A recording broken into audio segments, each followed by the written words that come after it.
Good morning guys! Dito ako ngayon sa bukid. Yan, habang inaantay magte-tracer ng aming mais. Yan, maraming may-ari niyan. Meron din kami dyan ng konti. Yan. Sa mga bayaw ko, sa mga hipag ko. Naantay namin yung maggigiling ng mais. Mais ito para sa patuka ng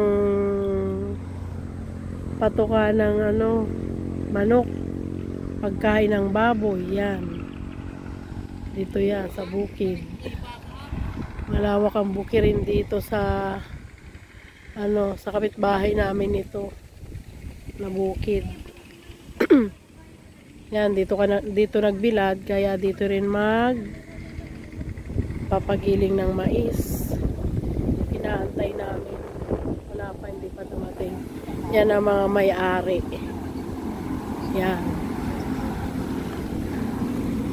Mga may-ari ng mais. Hello, Manang! Naka-YouTube kayo.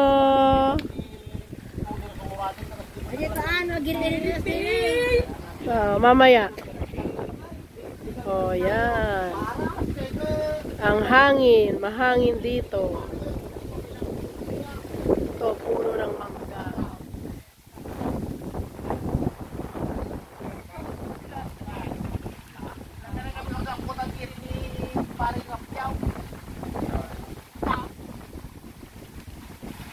Yan, may binibilag pa yung mga kapitbahay ko ng mais. Patutuyuin pa nila yan. Mga 2 weeks patutuyuin. Saka giling. After 2 days, ibebenta na. Sana masagana ang ani. Bye guys! Mahangin dito. Kaya ganyan.